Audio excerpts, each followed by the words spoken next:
இன்னைக்கு ஜனவரி 22 daily current அஃபேர்ஸ்ல என்னென்ன பார்க்க போறோம் அப்படின்னு பார்த்தீங்கன்னா, தமிழ்நாட்டில் பத்மஸ்ரீ அவார்டு வாங்கியிருக்காங்க. யார் அப்படின்னு பார்த்தீங்கன்னா, லிக்விட் ப்ரொபல்ஷன். ஸோ அந்த இதுக்காக பத்மஸ்ரீ அவார்டு வாங்கியிருக்காங்க. சிலம்பத்துக்காக பத்மஸ்ரீ அவார்டு வாங்கியிருக்காங்க. அதெல்லாம் யாருன்னு உங்களுக்கு தெரியணுமா அப்படின்னா, இந்த கரண்ட் அஃபேர்ஸை டெய்லியும் வந்து ஃபாலோ பண்ணுங்க. இன்டர்நேஷ்னல் நியூஸில் யார் யார் அவார்டு வாங்கியிருக்காங்க, என்னென்ன ஜியோ பாலிட்டிக்ஸ் நடக்குது, ஸோ நேஷனல் லெவலில் என்னென்ன நடக்குது, என்ன ஸ்கீம்ஸ் வெளியிட்டிருக்காங்க, நேஷனல் லெவலில் அப்புறம் ஸ்டேட் லெவலில் என்னென்ன விட்டுருக்காங்க, இதெல்லாம் பார்க்கணுன்னா நீங்கள் டெய்லியும் கரண்ட் அஃபேர்ஸை ஃபாலோ பண்ணுங்கள். உங்களுக்கு எக்ஸாம் பாயிண்ட் ஆஃப் வியூவில் ரொம்ப யூஸ்ஃபுல்லாக இருக்கும். வாங்க இன்னைக்கு உண்டான கரண்ட் அஃபேர்ஸ் என்னென்னு பார்ப்போம்.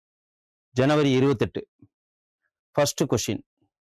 கிட்டத்தட்ட இன்னைக்கு ஒரு 19 கொஷின் இருக்கும். ஓகேவா? 19 கொஷின்ஸ் இருக்கும். ஃபர்ஸ்ட் கொஷின், பிரான்ஸ்ல மிக உயரிய ஒரு விருது என்ன அப்படின்னா, knight of the order. Knight of the order பட்டத்தை யார் வென்றாங்க? நம்மளுக்கு கொஷின்ஸ் இப்படி தான் வரும்.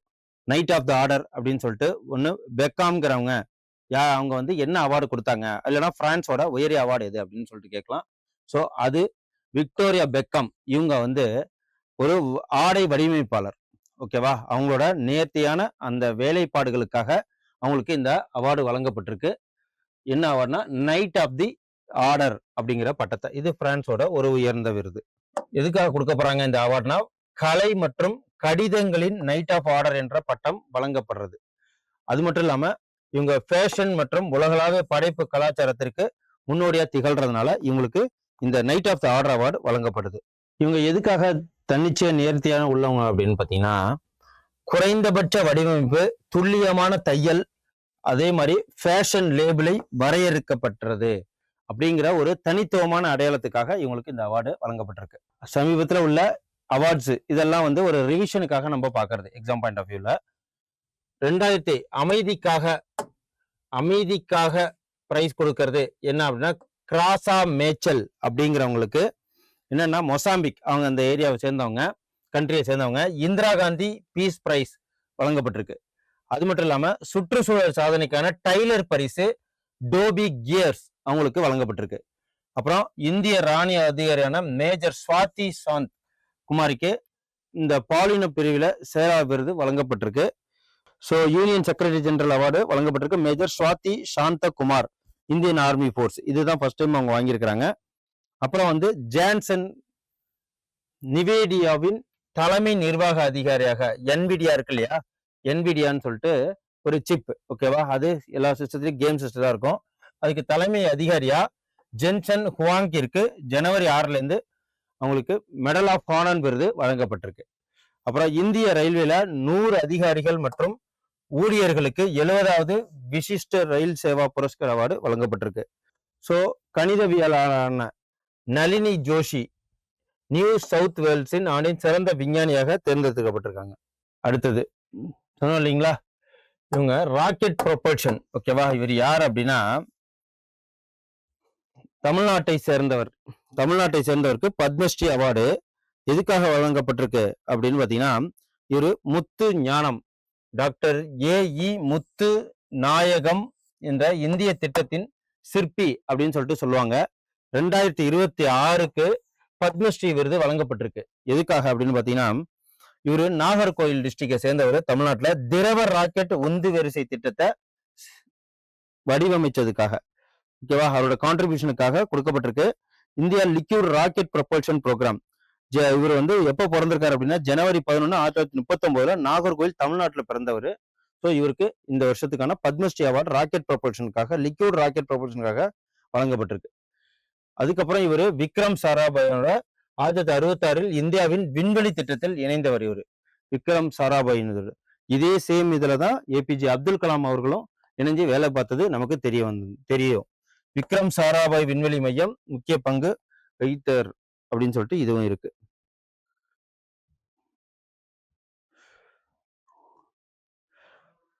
ட்ரம்ப். ஓகேவா? ட்ரம்ப்னால இன்னைக்கு நகையோட ரேட்டு எந்த அளவுக்கு அதிகமா இருக்கு. ஜியோ பாலிட்டிக்ஸ் பிரச்சனை, 3ஆம் உலக போர் வந்துரும் போல இருக்கு. ஏன்னா வெனிசுலாவை கைப்பற்றினது, கிரீன்லாந்து மேல ஃபோக்கஸ் பண்ணது, சைனாவோட வார் ட்ரேட் பண்ணிட்டு இருக்கிறது, காசாவை நான் வந்து அமைதிக்கு கொண்டு வர போறேன்னு சொல்லிட்டு அமைதிக்குள்ள ஒன்று ஆரம்பிச்சது. ஸோ இப்படி ஏகப்பட்ட விஷயங்கள்ல தலையிடுறது. அதே மாதிரி நேட்டோவை வேணாம் அப்படின்னு சொல்றது. WHO இருந்து வெளில வந்தது. ஸோ இவங்க ஒரு வருஷம் ஆறதுக்குள்ளேயே ஸோ வேர்ல்டுல மிகப்பெரிய ஒரு மாற்றத்தை ட்ரம்ப் அவர்கள் கொடுத்துருக்காங்க. இப்பயும் என்ன அப்படி பண்ணியிருக்காரு அப்படின்னு பார்த்தீங்கன்னா, இப்போதைக்கு தென் கொரியாவுக்கு என்னது வரியை ஏத்திருக்கிறார். ஓகேவா? தென் கொரியாவுக்கு வரியை ஏத்திருக்கிறார். ஸோ அதுதான் இந்த நியூஸ். தென் கொரியா இறக்குமதிக்கான வரி அதிகரிப்பை அறிவித்தது யார் அப்படின்னு சொல்லிட்டு பாத்தீங்கன்னா, ஸோ ட்ரம்ப் அவர்கள் தான். எவ்வளவு வரி ஏத்தி இருக்கிறாரு அப்படின்னு பாத்தீங்கன்னா 25%. எத்தனை பர்சன்டேஜ் இருந்து 15%ல இருந்து 25%ஆக உயர்த்தி இருக்கிறாரு தென்கொரியாவோட எல்லாத்திற்கும். அப்புறம் இந்திய வரிகள் ஆட்டோமொபைல்கள் மற்றும் மரம் வெட்டுதல் இந்த எல்லா பொருட்களுக்குமே இதுல அடங்கும். தென்கொரியா வர்த்தக உரிமை மூலியமா அவங்க $350 பில்லியன் மதிப்புள்ள தென் கொரிய ஒப்பந்தம் அக்டோபர் 2024 முடிவுக்கு வந்ததா அறிவிச்சிருக்காங்க. அதுக்கப்புறம் இது என்னன்னா வேர்ல்டுலயே மிகப்பெரிய உற்பத்தி நிலையம். என்ன உற்பத்தி நிலையம்னா ஸோ பவர் பிளான்ட் இதுதான். CAES சொல்லுவாங்க. CAES அதாவது சைனாவோட compressed air energy storage. Compressed air energy storage இதுதான் CAES. Compressed air energy storage. இது உலகத்திலே பெருசு மின் உற்பத்தி நிலையத்துல. எங்க வடிவமைச்சிருக்காங்க அப்படின்னு பாத்தீங்கன்னா சைனால தான் இதை உற்பத்தி பண்றாங்க. China begins operation world largest compressed air energy storage power plant. இது திறன் வந்து பாத்தீங்கன்னா ஸ்டோரேஜ் கெப்பாசிட்டி 2400 மெகாவாட். இதோட ஸ்டோரேஜ் எனர்ஜி 2400 மெகாவாட்.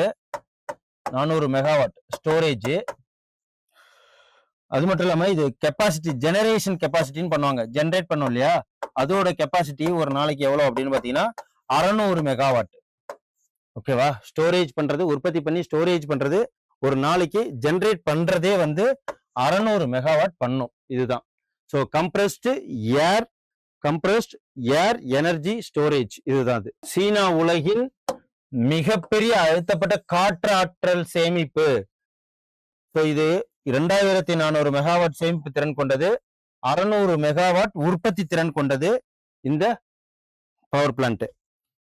எதுக்காக அப்படின்னா இது யூசேஜ் சர்ப்ளஸ் எலக்ட்ரிசிட்டியை அதிகமா உற்பத்தி பண்ணும் அப்படிங்கிறதுக்காக தான். இந்த வசதி ஆண்டுதோறும் சுமார் 6 லட்சம் வீடுகளுக்கு மின்சாரம் வழங்க முடியும். அது மட்டும் இல்லாம இந்த CAS தொழில்நுட்பம் உபரி மின்சாரத்தை பயன்படுத்தி காற்று அழுத்தத்தின் மூலம் சேமிக்கிறத தான் இதை மெயினா சொல்றாங்க. Compressed air energy storage. So இது சயின்ஸ் அண்ட் டெக்ல இது ரொம்ப முக்கியம்.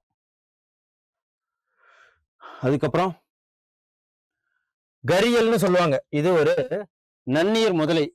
கரியல் முதலை எங்க அப்படின்னா இது மீனை உண்டு உயிர் வாழ்றது.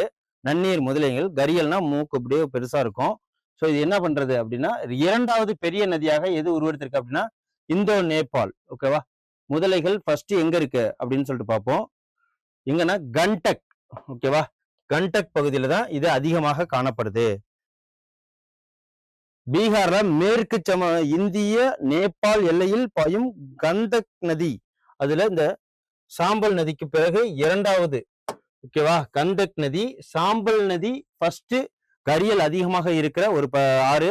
2வது பெரிய கரியல் வாழ்விடமாக மாறி இருக்கு எது அப்படின்னா இந்த கண்டக். அது எங்க இருக்கு அப்படின்னா பீகார்ல சம்பரான் வழியாக போற அந்த ஆத்துல தான் இருக்கு. ஸோ இந்திய வனவிலங்கு அறக்கட்டளை மூலியமா இது சுற்றுச்சூழல் வனம் மற்றும் அது மூலியமா இதை கண்டுபிடிச்சு சொல்லியிருக்கிறாங்க. ஓகேவா? மொத்தம் எத்தனை இருக்கு? சாம்பல் நதி 2400க்கும் மேற்பட்ட கரியல்களை கொண்ட மிகப்பெரிய வாழ்விடமாக இருக்கு. இதுல எத்தனை இருக்கு அப்படின்னு பாத்தீங்கன்னா 400க்கும் அதிகமாக கரியல்ஸ், அதாவது 1000 தாண்டி இருக்கு அப்படின்னு சொல்லிட்டு சொல்றாங்க. கவர்மெண்ட் டிபார்ட்மெண்ட் ரீசென்ட்லி ஒரு நேமை வந்து ஃபைனலைஸ் பண்ணியிருக்காங்க.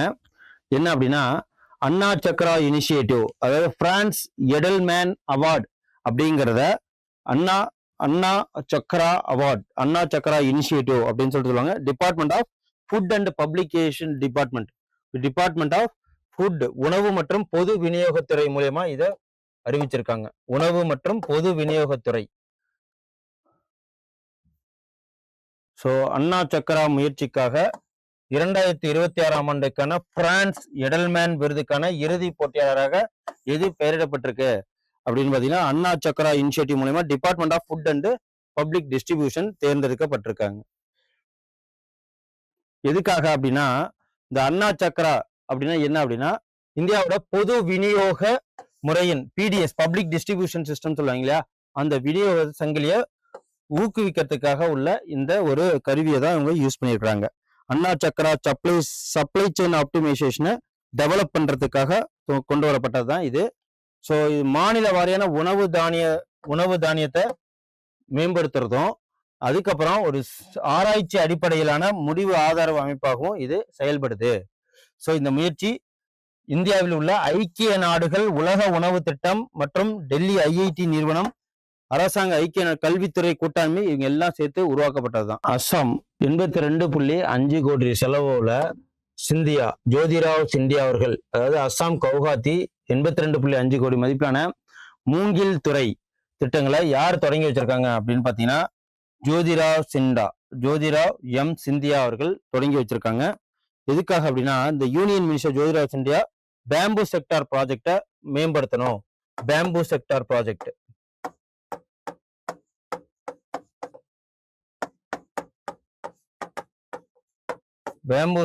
ப்ராஜெக்டை மேம்படுத்தணும் அப்படின்னு சொல்லிட்டு இதை உண்டு பண்ணியிருக்காங்க. இந்த ப்ராஜெக்ட் எய்ம் பூஸ்ட் பண்றதே வந்து லைவ்லிஹுட் ஜென்ரேஷன் பண்ணணும், சஸ்டைனபிள் இண்டஸ்ட்ரியை உருவாக்கணும் அப்படிங்கிறத நார்த் அண்ட் ஈஸ்டர்ன் ரீஜியன்ல, அதாவது வடகிழக்கு பிராந்தியத்துல வாழ்வாதாரத்தை உருவாக்கம் செய்யறது, நிலையான தொழில்துறையை நிர்வாகம் பண்றதுதான். மூங்கில் கைவினை குழு 4400க்கும் மேற்பட்ட இளைஞர்களுக்கு பயிற்சி அளிக்கிறதா இதுல சொல்லியிருக்கிறாங்க. அது மட்டும் இல்லாம இந்த எந்த பேம்பு ப்ராடக்ட்ஸ் அப்படின்னு பாத்தீங்கன்னா கர்பி அங்லாங் மற்றும் மொக்காச்சோங் நாகாலாந்து, இது ரெண்டுத்திலையும் தான் இது. கர்பி அங்லாங் மற்றும் மொக்காச்சுங் நாகாலாந்து பொறியியல் மூங்கில் தயாரிப்பு அலகுகள் இதுல அமைக்கப்படும் அப்படின்னு சொல்லிட்டு சொல்லியிருக்காங்க. முயற்சி மதிப்பு கிட்டத்தட்ட மூங்கில் உற்பத்தி மற்றும் வடகிழக்கில் பொருளாதார ஒருங்கிணைப்பை அதிகரிக்கிறது இந்த ப்ராஜெக்டோட மெயின் நோக்கம் அப்படின்னு சொல்லிட்டு ஜோதிராவ் சிந்தியா அவர்கள் சொல்லியிருக்காங்க. ஸோ இவங்க யார் அப்படின்னா புதுச்சேரியை சேர்ந்தவர். ஓகேவா, இவரு புதுச்சேரியை சேர்ந்தவர். நேம் வந்து பஜனைவேல். ஸோ எதுக்காக, எந்த ஒரு ஆர்ட்டுக்காக இவங்களுக்கு கலையில சிறந்து விளங்கியதற்காக இவங்களுக்கு பத்மஸ்ரீ அவார்டு வழங்கியிருக்காங்க அப்படின்னு பாத்தீங்கன்னா இவங்க வந்து சிலம்பத்துல ரொம்ப தேர்ச்சி பெற்றவர்கள். அதற்காக பத்மஸ்ரீ விருது பெற்ற பஜனைவேல் எந்த பாரம்பரிய தற்காப்பு கலையுடன் தொடர்புடையவர் அப்படின்னு சொல்லிட்டு பாத்தீங்கன்னா இது வந்து சிலம்பம். ஓகேவா, சிலம்பம். இவர் வந்து புதுச்சேரியை சேர்ந்தவர். பத்மஸ்ரீ சிலம்பத்துக்காக Tamil Nadu oldest traditional martial art இதுதான். இவர் எப்ப பிறந்திருக்காருன்னு பாத்தீங்கன்னா 30 ஜனவரி 1973 புதுச்சேரியில பூர்ணகுப்பம் அப்படிங்கிற ஏரியால பிறந்திருக்காங்க. ஸோ தன்னோட வாழ்க்கை ஃபுல்லா இந்த சிலம்பத்துக்காக அர்ப்பணிச்சதுக்காக சிலம்ப கலையை மேற்கொண்டு அடுத்த ஜெனரேஷன் கொண்டு போனதுக்காக இவங்களுக்கு பத்மஸ்ரீ அவார்டு வழங்கப்பட்டிருக்கு. அதுக்கப்புறம் இது என்ன அப்படின்னா டபுள் ஹம்ப்டு, அதாவது இரட்டை திமில்கள் உண்டது. இதுதான் 77வது குடியரசு தினத்துல ஃபர்ஸ்ட் இடம்பெற்றிருக்கு.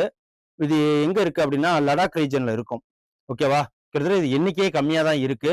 இது வந்து பொதி சுமக்கிறதுக்காக இதை யூஸ் பண்ணுவாங்க லடாக் ரீஜன்ல, கோல்டு டெசர்ட் பகுதியில். ஸோ எங்க அப்படின்னா 77 குடியரசு தின அணிவிப்பில் காட்சிப்படுத்தப்பட்ட இரட்டை திமில் ஒட்டகங்கள் எந்த பகுதியை சேர்ந்தவை அப்படின்னு சொல்லிட்டு கேட்குறாங்க. ஸோ இந்த எந்த பகுதியை சேர்ந்தவை அப்படின்னா லடாக். ஓகேவா, லடாக் பகுதியை சேர்ந்தது தான். இதுக்குன்னு ஸ்பெசிபிக் ஸ்பேஸ் இருக்கு. ஓகேவா, இதுக்குன்னு சயின்டிபிக் நேம் இருக்கு. அதுக்கப்புறம் இரட்டை கொம்புன்னு சொல்லுவாங்க இல்லையா, இதுக்குன்னு ஒரு சயின்டிபிக் நேம் இருக்கு. ஸ்பெசிபிக்கா அங்கதான் வாழும். இதுக்கு பேர் என்ன அப்படின்னா பாக்டீரியன் சொல்லுவாங்க. டபுள் ஹம்ப்னா 2 திமிழ். ஓகேவா, இரட்டை கூம்பு வடிவில் 2 கூம்பு இருக்கும், நடுவில் உட்காந்துற மாதிரி இருக்கும். ஸோ இது கிட்டத்தட்ட லடாக்ல மட்டும்தான் இருக்கு, கோல்டு பகுதியால இருக்கும். இந்த ஒட்டகங்கள் உள்ளூரில் முந்திரி ஒட்டகங்கள் என்று அழைக்கப்படுது. அந்த ஸ்பேஸ்ல எதை இப்ப எப்படி அழைக்கிறாங்கன்னா முந்திரி கேமல் அப்படின்னு தான் அழைப்பாங்க. முந்திரி கேமல். ஓகேவா, 365 பாக்டீரியன் ஒட்டகங்கள் மட்டுமே இந்தியால காணப்படுது. அவை பெரும்பாலும் நுப்ரா பள்ளத்தாக்குல மட்டும்தான் காணப்படுது. கிட்டத்தட்ட இது 170 kg வரைக்கும் கேரி லோட் பண்ணோம். 14,000 15,000. ஸோ 14,000 15,000 அடி உயரத்துல இயங்கக்கூடிய 170 கிலோ வரைக்கும் எடையை சுமந்து செல்லும் ஒரு கருவியா இது யூஸ் ஆகுது. ஸோ 365 பாக்டீரியன் தான் இருக்கு. 365 நாள்னு கூட ஞாபகம் வச்சுக்கங்க. இது கேட்க நிறைய கொஸ்டின்ல கேட்க நிறைய சான்ஸ் இருக்கு. என்ன கேட்பாங்க அப்படின்னா, இதோட சயின்டிபிக் நேம் என்ன, பாக்டீரியன்னு கேட்பாங்க, டபுள் ஹாம்பட்னு கேட்பாங்க. இங்கதான் இருக்கு அப்படின்னு பாத்தீங்கன்னா நுப்ரா வேலி. ஸோ நிறைய யூடியூப்லாம் பார்த்துருப்போம். நுப்ரா வேலியில தான் இருக்குன்னு சொல்லுவாங்க. மொத்தம் எண்ணிக்கை எத்தனை இருக்கு அப்படின்னு பாத்தீங்கன்னா 365 தான் இருக்குன்னு சொல்லுவாங்க. அப்புறம் இது எதுல வந்திருக்கும், என்வரான்மெண்டல் நியூஸ் படி பாத்தீங்கன்னா என்டேஞ்சர்டு ஸ்பீஷிஸ்ல வந்திருக்கும். ஓகேவா, இதே மாதிரிலாம் நம்ம பிரித்து படிச்சுக்கணும். அடுத்தது border security, border road region சொல்லுவாங்க.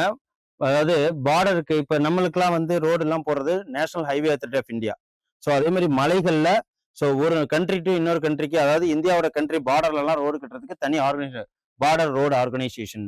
ஸோ கடுமையான பனிப்பொழுதுக்கு பிறகு எல்லை சாலைகள் அமைப்பு, எல்லை சாலைகள் அமைப்பு எந்த மலைப்பாதையில் இணைப்பை மீட்டெடுத்திருக்கு அப்படின்னு பாத்தீங்கன்னா, இது வந்து சத்ரகலா பாஸ் அப்படின்னு சொல்லுவாங்க. Chatrakala pass, Chattarkala pass.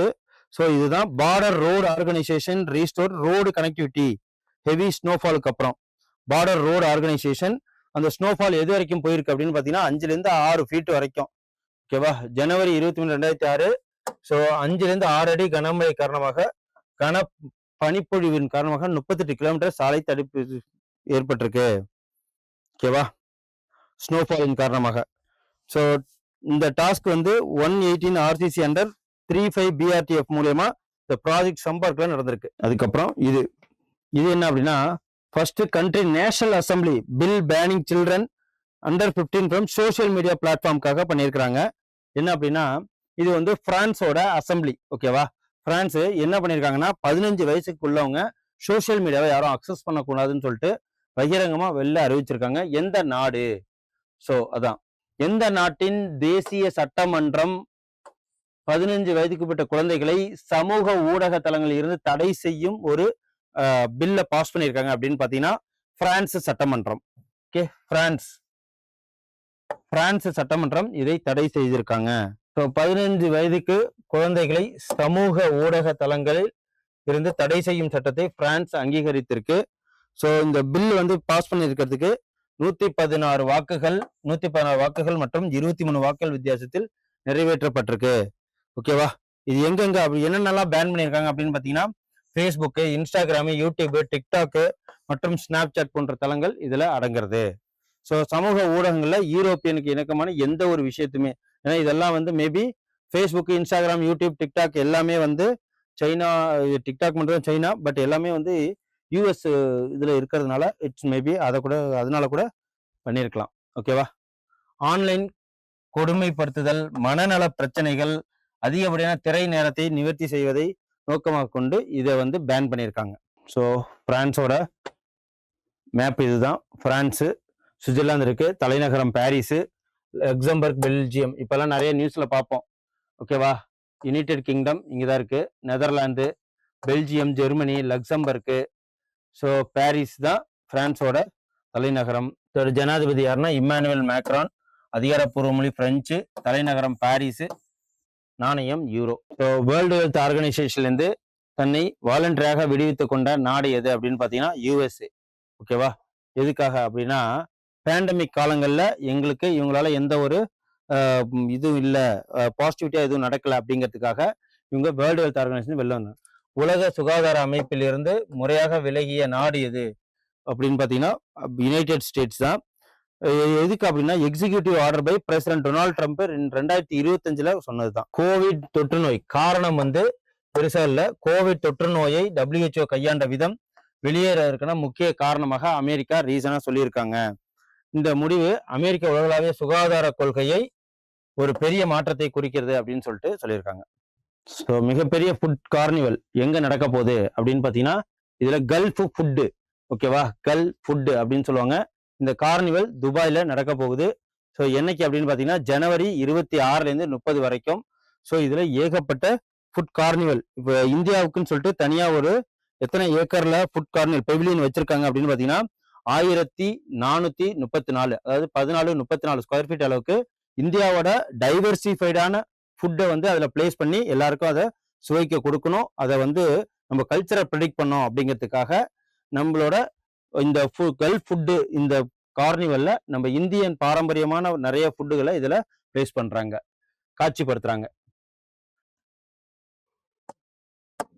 2021 உலகளாவிய நிகழ்வில் இந்தியா முதல் முறையாக கூட்டாளி நாடாக பங்கேற்குது. எதுல அப்படின்னு பாத்தீங்கன்னா கல்ஃப் ஃபுட். ஓகேவா, கல்ஃப் ஃபுட். இந்த கல்ஃப் ஃபுட்டுங்கிறது துபாயில நடைபெறும் உலகின் மிகப்பெரிய வருடாந்திர உணவு மற்றும் பான ஆதார கண்காட்சி இதுதான். இதுல இந்திய அரங்கம் மட்டுமே 34 சதுர மீட்டர் பரப்பளவுல இதுல பிளேஸ் பண்ண போறாங்க. விவசாய பன்முகத்தன்மை மற்றும் ஏற்றுமதி திறனை இதுல காட்டுறதை வச்சு இதுல சொல்றாங்க. ஸோ இந்திய அரங்கை அவினாஷ் ஜோஷி திறந்து வைக்கிறார். ஓகேவா, இந்தியன் பெவிலியன். அடுத்த கொஸ்டின்.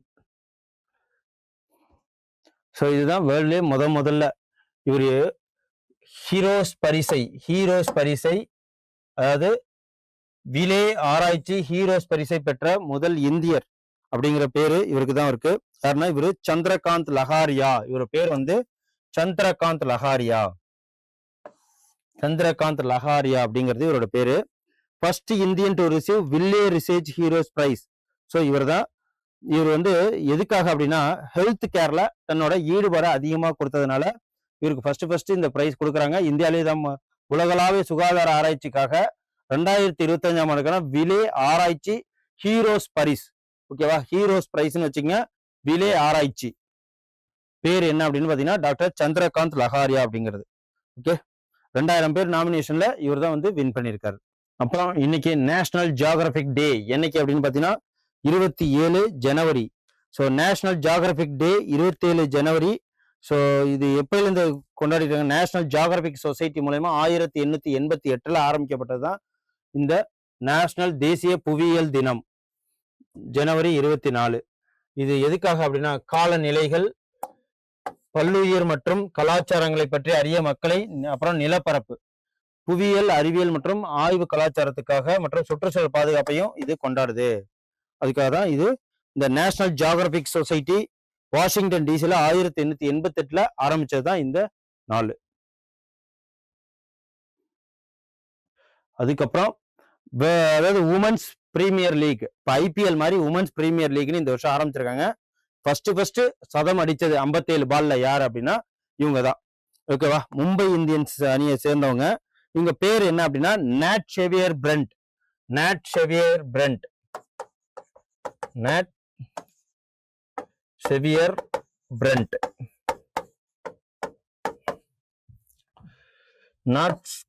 பிரண்ட்ங்கிறது தான் இவங்க பேரு.